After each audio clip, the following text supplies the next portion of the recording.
Nosotros hoy estamos honrando el 9 de enero y para ello tenemos aquí al profesor Luis Navas Pájara o doctor Ritter. Mira, estos son los testimonios que hay que rescatar una y otra vez. Yo he escuchado en distintas ocasiones al profesor Navas Pájaro, pero en la voz de los protagonistas de esa jornada, de los que lo vivieron, de los que fueron testigos y protagonistas, repito, de aquella jornada, hay que tener presente que esto ocurrió hace 56 años. O sea, por suerte el profesor Navas está todavía entero y hasta donde todavía tiene muy buena memoria, pero todos estos testimonios, que es lo que nosotros siempre estamos abogando, esto hay que dejarlo todo el que tenga algo que decir tiene que dejarlo escrito o grabado. Aquí por suerte quedan grabados todo, aquí en Omega Estéreo queda grabado, pero yo sé y le he escuchado muchísimas intervenciones al profesor Navas y yo cada vez que lo oigo me asalta el temor de que esos testimonios alguna vez se pierdan, se pierdan para siempre, porque después, si aún estando vivos los protagonistas han aparecido, como dice el profesor, una serie de charlatanes, gente que se ha arrogado un protagonismo que no tuvieron en el 9 de enero del 64, imagínense cómo será cuando ya no estén los verdaderos protagonistas. Rubén. Bueno, y ahí hubo también un abrazo entre el pueblo panameño y su presidente de la República, que eso nunca había ocurrido en Panamá. Roberto Francisco. Al final de su mandato. Al final de su mandato se abrazó el pueblo con el presidente y el presidente fue a apoyarlo y el presidente se sintió apoyado para tener esa conversación con el presidente Johnson, que fue fundamental.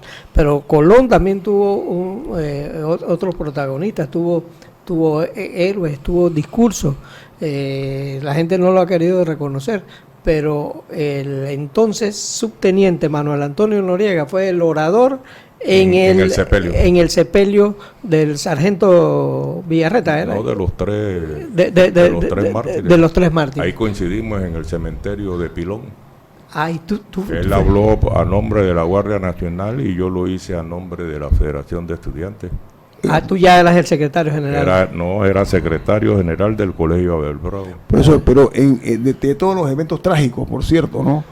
El que usted rescataría, como decir la punta de lanza que no se puede ignorar, producto de ese hecho, 56 años, más de medio siglo transcurridos, ¿se ha hecho realmente justicia a las personas que estuvieron involucradas en estos lamentables eventos? Mire, no se sorprendan por el hecho de que al año siguiente,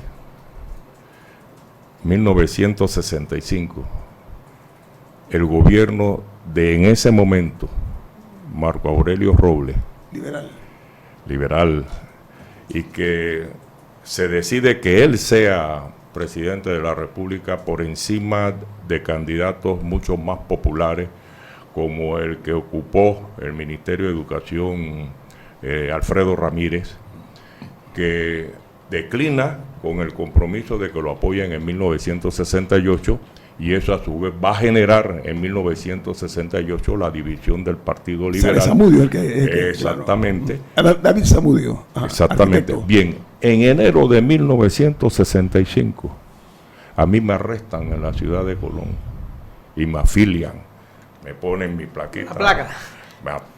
Te condecoraron. Me condecoraron con mi numerito, y esa es la foto que el DENI publica en su revista en 1966 para desprestigiarme como dirigente popular. Bien, dicho esto, desde 1965 hasta 1970, el recordar el 9 de enero fue básicamente una tarea del movimiento popular en la República de Panamá. Por supuesto que los distintos gobiernos, en este caso el gobierno de Marcos Robles, intentaba participar, pero muy protocolarmente, y se produjeron desde ese 65 hasta 1970 básicamente dos actos. el acto gubernamental, formal, protocolar, y el gobierno. acto del gobierno y el acto del movimiento estudiantil.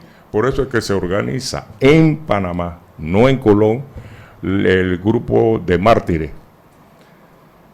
Allí los heridos, y participa el señor Fenton, que es otro personaje que pero que mantuvo la llama exactamente siempre. Pero impulsado, apoyado por la Unión de Estudiantes Universitarios y por la Federación de Estudiantes de Panamá. UEU, ¿no? Exacto, UEU y la FEP. Bien. La FEP. Tú fuiste ascendido allí. El movimiento popular te asciende a jefe de la Federación de Estudiantes en el 65. 65, un año después. Un año, en el 19... Pero ese es un reconocimiento al atropello que te habían hecho.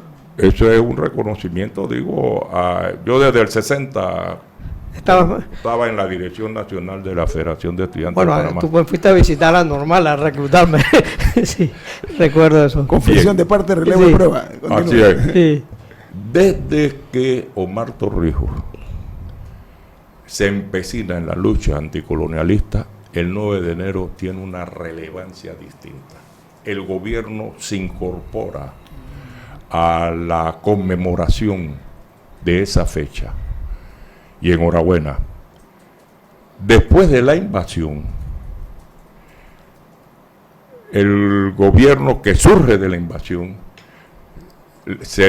tiene un problema muy especial, porque su ministro de Relaciones Exteriores, Linares, Julio, era un nacionalista. Su ministro de Relaciones Exteriores tenía la gran incógnita de si participaba o no de los actos de enero de 1964.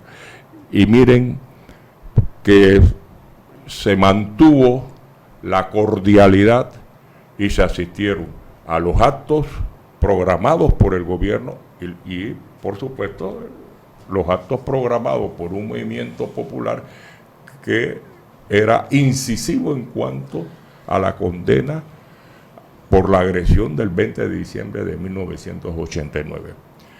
Pero si nos remontamos más atrás, en los círculos gobernantes de nuestro país ha habido la perniciosa costumbre de no resaltar aquellos hechos y personalidades que le incomodaban a los Estados Unidos. Aquí en 1885 hubo una revolución y que en virtud de la eliminación del federalismo, y cazan prácticamente los Estados Unidos, ordena el arresto y la ejecución de Pedro Prestán. Está en la historia, ¿no? Otro, Victoriano Lorenzo,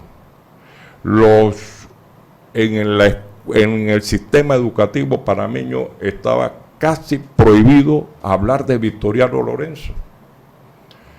Y otros momentos como el de 1925, en el que el papá de Roberto Francisco Chari pidió y felicitó al ejército norteamericano acantonado en la zona del canal por la intervención. Ahí asesinaron jóvenes trabajadores. Entonces, este cúmulo de hechos, ¿a qué nos conduce? A ir rescatando nuestra memoria y fortaleciendo nuestra identidad. Independientemente... Desde la tajada de la sandía. Por supuesto. Claro. Por supuesto, sí. Incluyendo. Pero lo del 9 de enero también tiene otra trascendencia. Por primera vez,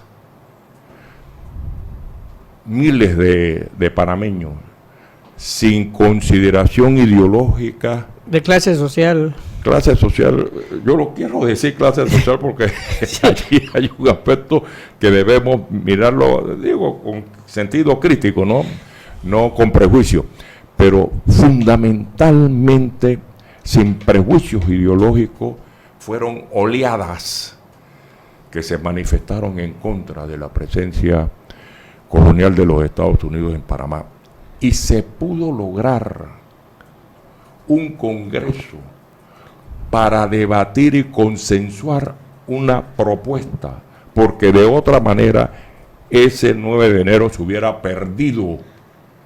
Y se organizó en el Paraninfo de la Universidad de Panamá por 2 días el primer congreso de la soberanía panameña. Apoyado por el Partido Demócrata Cristiano y el Partido del Pueblo. Así es. Que se aliaron. Eso es increíble. Así es. El Partido Demócrata Cristiano y el Partido del Pueblo. Así es. Y no tampoco se ha querido reconocer el aporte de la juventud del Partido del Pueblo. La dirigencia que logra encauzar adecuadamente ese momento del 9 de enero fue esa juventud del Partido del Pueblo. Es decir, no sectarizó el movimiento y logró que amplios sectores, incluyendo organizaciones de la Iglesia Católica, se incorporaran en la demanda de la descolonización. Ahora bien, se abre un proceso de negociación inmediatamente y ese proceso de negociación vuelve a la práctica excluyente, se mueve en el secreto y en junio de 1967 la opinión pública se entera desde México, porque allá fue donde se publicó primeramente los 3 en 1. Los 3 tratados, proyectos de tratado, que obliga al gobierno de Marcos Robles a publicarlos en Panamá y que obliga además a que se abra un espacio de debate democrático, y eso permite o permitió que los revolucionarios de Colón, que habíamos sido objeto de encarcelamiento y de persecución a raíz de la muerte de mi hermano en junio de 1966, se nos abrieran las puertas de la cárcel. 14 meses de mi vida yo estuve preso. 14 meses. 14 Colón meses. acá, en Panamá. En la cárcel Modelo y una parte... Y después de haber perdido a tu hermano. Así es. Teniendo como defensores míos a el presidente del Colegio de Abogados, ¿Quién era? Jorge Illueca, y no, un penalista reputado que fue viceministro de gobierno en el efímero gobierno de Arnulfo Arias. Se me ha perdido. Ahora te acuerdas. Eso pasa, después de los 30 años pasa eso. Vamos al corte comercial. Están escuchando a nuestro invitado, el profesor Luis Navas Pájaro, un profesor universitario muy reconocido, un hombre que verdaderamente da gusto escucharlo, ¿no? Por todas las anécdotas históricas que él ha vivido. Nos acompaña esta mañana aquí en Infoanálisis. Regresamos en breve.